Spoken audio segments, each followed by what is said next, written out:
నమస్తే, welcome to our channel. నేను మిషాల్ని. గత వైసీపీ హయాంలో దోపిడీ అంత ఇంత కాదు.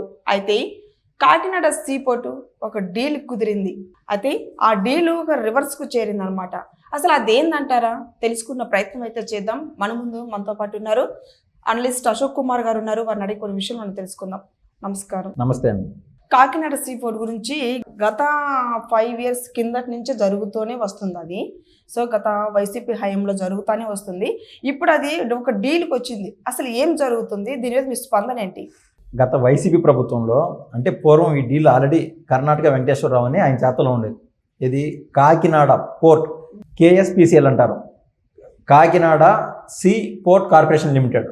అది ఏదైతే ఉన్నదో ఆ కాకినాడ పోర్టు ముఖ్య భాగం ఈయన చేతల్లో ఉండేది. ఎవరు? నేను చెప్పా కదా, కర్ణాటక వెంకటేశ్వరరావు అని, KV రావు అని కూడా అంటారు ఆయన.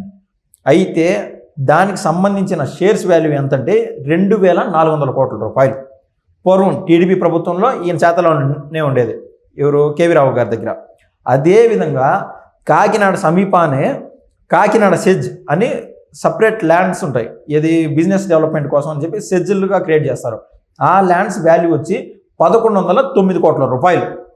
ఆ రెండు అంటే ఒక పక్క కాకినాడ పోర్టుకు సంబంధించిన షేర్స్ కావచ్చు, ఇదే విధంగా భూములు కాకినాడ సెజ్ రెండు KV రావు చేతల్లో ఉండేవి. మనం చూసినట్లయితే దాని వాల్యూ ఆల్మోస్ట్ 3,609 కోట్లు, 3,620 కోట్లు చేంజ్ ఉంది యాజ్ పర్ మార్కెట్ వాల్యూ ఈ రోజుకి. ఏ రోజైతే ఒక రాక్షసుడు మన రాష్ట్రానికి సీఎంగా అయినాడో ఆ రోజు నుంచి ఈ యొక్క బిజినెస్ మ్యాన్ ఈ KV రావు భవిష్యత్ అనేది తలకిందులైపోయింది. మనం చూసినట్లయితే ఈ ఎగ్జాంపుల్ నాకు గుర్తొస్తుంది. అందుకు జగన్మోహన్ రెడ్డి ఏ రోజైతే అడుగుపెట్టాడో అశోక్ లైలాండ్ అనే పెద్ద ఇంటర్నేషనల్ లెవెల్లో ఉంది. ఈ రోజున ఇండియా లెవెల్లో ఫేమస్ కంపెనీ అశోక్ లైలాండ్ అనేది. అది ఆంధ్ర రాష్ట్రంలో ఆల్రెడీ పునాదులు వేసుకొనింది. ఇంకా 3-4 నెలలు అంటే కంపెనీ ఎక్సిస్టెన్స్లోకి వచ్చేది. 20,000 దాకా ఉద్యోగాలు వచ్చేవి బాబు గారి ప్రభుత్వంలో 2014 నుంచి 2019 వరకు. ఏ రోజైతే జగన్మోహన్ రెడ్డి సీఎంగా సంతకం చేశాడో ఆ రోజు మొదలు ఈ యొక్క పెద్ద పెద్ద కంపెనీస్ వాళ్ళ చరిత్రే తిరగబడిపోయింది. మీరు చూసినట్లయితే ఈ యొక్క అనంతపూర్కి సంబంధించి జాకీ అనే కంపెనీ రావాలా, అదేవిధంగా లూలు మాల్ రావాలా, ఈ యొక్క వైజాగ్ సంబంధించి ఈ కంపెనీలు ఎందుకు బయటికి పోయినాయంటే ఈ KV రావు గారి దగ్గర ఏదైతే ప్రాపర్టీ ఉన్నదో ఈ యొక్క KSPCLలో 2,400 కోట్లు వెల చేసే షేర్స్, అదేవిధంగా 1,109 కోట్లు వెల చేసే భూములు, సెజ్ భూములు. ఈయన జీవిత చరిత్ర చూస్తే అర్థమవుతుంది మిగిలిన కంపెనీస్ అన్నీ మన ఆంధ్ర రాష్ట్రం దాటి ఎందుకు పరుగున పోయినాయి జగన్మోహన్ రెడ్డి కాలంలో అనేది. ఈయన దగ్గర ఈయన చేతలో ఉండేది ఆ ప్రాపర్టీ. అయితే జగన్మోహన్ రెడ్డి సీఎం అయిన తర్వాత సినిమా లెవెల్లో మనం ఏ సినిమా చెప్పుకోవచ్చు అంటే అల్లు అర్జున్ హీరో, అదేవిధంగా బోయపాటి శ్రీను అనే డైరెక్టర్, ఆయన తీసినాడంటే ఒక సినిమా, అది సరైనోడు. సరైనోడు సినిమాలో వైరం ధనుష్ అనే క్యారెక్టర్ ఉంటుంది. ఎగ్జాక్ట్ అతని యాటిట్యూడు, అతని రేంజు, అతని లెవెలు, ఆ ఈగోని జగన్మోహన్ రెడ్డి మెయింటైన్ చేశాడు. ఇంతగా విడమర్చి ఇంతసేపు ఎందుకు చెప్తున్నానంటే సూటిగా పాయింట్కి రాకుండా అది ఒక మాటతో చెప్పేది కాదు. ఈ యొక్క కర్ణాటక వెంకటేశ్వరరావు గారి యొక్క జీవితంలో మనం తొంగి చూస్తే అర్థం అవుతుంది ఎంత బాధ, ఎంత నరకం ఫేస్ చేశాడు అనేది. వైరం ధనుష్ అని ఆయన ప్యారలల్గా సినిమా గురించి చెప్తున్నాను. ఇది సీలో వెళ్ళి ఆ అవతల నదీ తీరానికి పోయి ఒక ముసలి ఆయన కూర్చోంటాడు మంచం పైన. నాకు ఈ భూములు కావాలంటాడు. నువ్వేమన్నా జోక్ చేస్తున్నావా? నేను కష్టపడినాను, అవి మా తరతరాల నుంచి ఉన్నాయి భూములు, నావి ఎవరికి ఇవ్వను అంటాడు. ఇగో హట్ అయిపోతుంది వైరం ధనుష్ అనేవాడికి. ఉన్న పళ్ళంగా అతని దగ్గర ఉండే ఒక వెపన్ తీసుకొని మెడ కోసేస్తాడు. అదే లెవెల్లో, ఇదే సినిమా లెవెల్లో ఈ కర్ణాటక వెంకటేశ్వరరావు అనే వాళ్ళ కుటుంబ సభ్యులు మెడపైన కత్తి పెట్టి 2,400 కోట్లకు సంబంధించిన షేర్స్ అని చెప్పే కదా ఈ సీపోర్ట్కి సంబంధించి, ఆ షేర్స్ అన్ని వీళ్ళ పేరును బదలాయించుకున్నారు. ఎంత బదలాయించుకోవచ్చు మీరు అక్షరాలు చెప్పండి. ఒకవేళ మహా అంటే వీళ్ళ అత్యాశ ఎక్కువ కదా, 1,400 కోట్లు 1,500 కోట్లకు రాపించుకుంటారు. 800 కోట్లు మిగిలినట్టేరా కదా అని గుడ్డి కంటే మెల్లబెట్టరు అన్నట్టు. కానీ 494 కోట్లకు రాపించుకున్నారు. అంటే దాదాపు 2,000 కోట్ల రూపాయలు షేర్స్ని అదనంగా తీసుకున్నట్లు అయిపోయింది. ఆయన పేరు మీద ఉండే కంపెనీలో ఉండే షేర్స్ బదిలీ అయిపోయినాయి. ఎవరి పేరు మీద?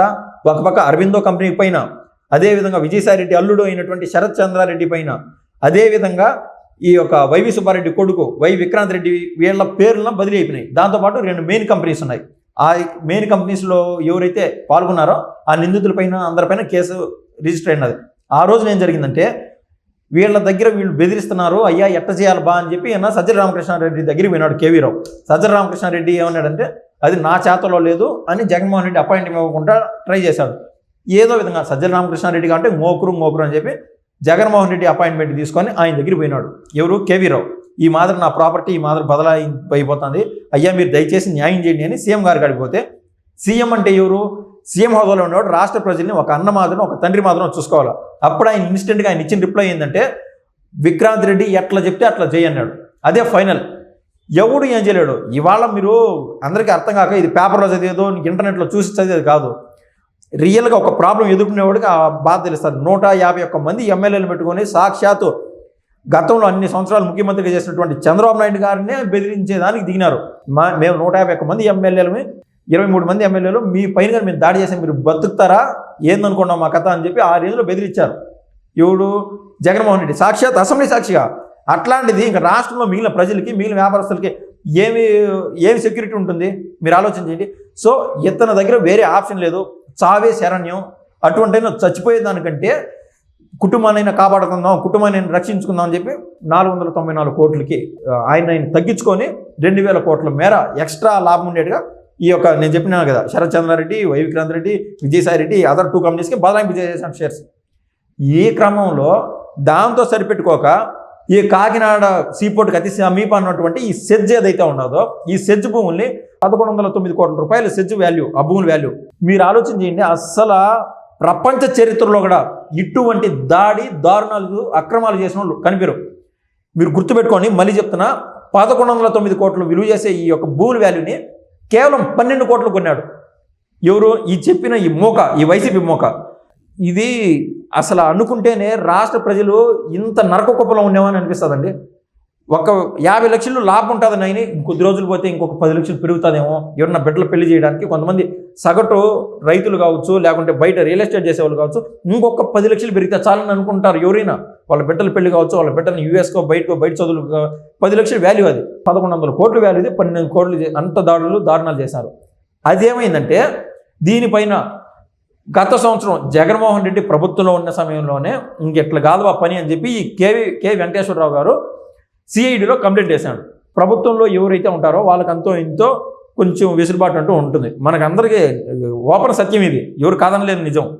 ఆ కేసు కాల తర్వాత ఈ కూటమి ప్రభుత్వం ఏర్పడగానే ఈ యొక్క చంద్రబాబు నాయుడు గారు, లోకేష్ గారు, అదేవిధంగా కళ్యాణ్ బాబు గారు ఈ కాకినాడ అనే దాన్ని పక్క కాన్సన్ట్రేట్ చేయడంతో సిఈడి అనేది తప్పల ఊపిరాడక మూవ్ ఆన్ అయిపోయినప్పుడు ఈ దొంగలందరూ బొరకలో దాక్కున్న ఎరుకులందరూ బయటకు రావడం మొదలుపెట్టారు. శరత్ చంద్రారెడ్డి, విజయసాయి రెడ్డి, అదేవిధంగా విక్రాంత్ రెడ్డి, నేను చెప్పిన అదర్ 2 కంపెనీస్లోని ప్రధానమైన నిందితులు. వాళ్ళు వచ్చి ఆటోమేటిక్గా ఇంక జైలుకి పోవాల్సి వస్తుంది. వాళ్ళు ఆల్రెడీ తినే కాడి హ్యాపీగా తినేసినారు.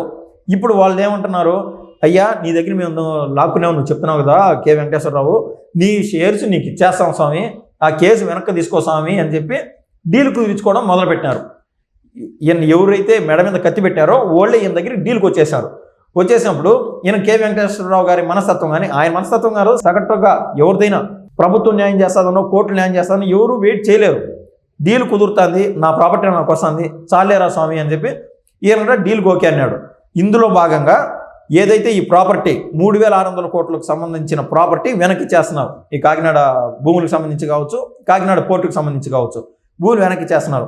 అయితే ఇక్కడి నుంచి వాళ్ళు ఆశిస్తుంది ఏంటంటే ఏదైతే 494 కోట్ల రూపాయలు డబ్బులు అయితే బదలాయింపు అయిపోయినాయి కే వెంకటేశ్వరరావు గారికి, దానికి ఎంత మేర వడ్డీ అయితే పడతాదో ఆ వడ్డీ మాకు ఇచ్చేసేయండి అని అదొక డీల్. ఆ వడ్డీ తగ్గించుకోవాలా, ఈ 12 కోట్లకు సంబంధించి కూడా వడ్డీ తగ్గించుకోవాలా. ఇది వాళ్ళిద్దరి మధ్య కుదురుతున్న డీల్. అదండి ఫైనల్ విషయం. అయితే ఈ కాకినాడ సీపోర్ట్లో వాటాలు ఎంతమంది తీసుకున్నారో, ఎవరెవరు ఉన్నారు? దాంట్లో నేను చెప్పాను కదండి, విజయసాయి రెడ్డి ప్రధానంగా ఉన్నాడు. విజయసాయి రెడ్డి సొంత అల్లుడు అయినటువంటి అరవిందో కంపెనీ ఎవరిదంటే విజయసాయి రెడ్డి సొంత అల్లుడు వాళ్ళ అన్నది శరత్ చంద్రారెడ్డి. ఈ డీల్లు విజయసాయి రెడ్డి ప్రమేయం లేకుండా ఎక్కడ కుదరవు ఈ డీల్స్.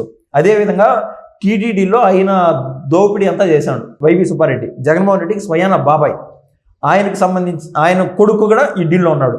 దాంతోపాటు 2 పెద్ద కంపెనీలకు సంబంధించి ఉన్నారు వాళ్ళ నిందితులు. దాదాపు ఈ 5 మంది పైన కేసులు నమోదవుతున్నాయి. బిఫోర్ దట్ వీళ్ళు ఏంటంటే మనం పేరు నాని గారి కేసులో మనం చూసాం, అయ్యా 3500 బస్తాలు మా గోడౌన్ నుంచి పోయినాయి అంటున్నారు కదా మీరు, దానికి సంబంధించి ఎంతైతే వాల్యూ ఉండదో 1,30,00,000 మేము డీడీ రూపంలో మీకు ఇచ్చేసాము అని వెనక్కిచ్చేయడం మొదలుపెట్టారు. కానీ చేసిన దొంగతనం అడిగిపోతుంది. ఏది పేర్నాని గారి విషయంలో దొంగతనం చేశారు వాళ్ళు గోడౌన్లో. దొంగతనం అయితే తప్పదు కదా, ఎంతైతే సరుకు తీసుకున్నామో అంత డబ్బులు కడతా ఉన్నారు. దొంగతనం అనేది అది ప్రైమరీ, ఆ కేసు తప్పదు. అదేవిధంగా వీళ్ళు బెదిరింపు అనే దానికి సంబంధించిన కేసులు ఉంటాయి, అది తప్పదు. కాకుంటే గుడ్డిలో మెల్లన్నట్టు కేసు కొద్దిమేర తగ్గుతుంది, వాళ్ళ డబ్బులు వాళ్ళకి వెనక్కి ఇచ్చేస్తే, వాళ్ళ షేర్లు వాళ్ళకి వెనక్కి ఇచ్చేస్తే అని చెప్పి లాలూచిగా డీల్ పెట్టుకున్నారు కేవీ రావుతో. Thank you. ధన్యవాదాలు.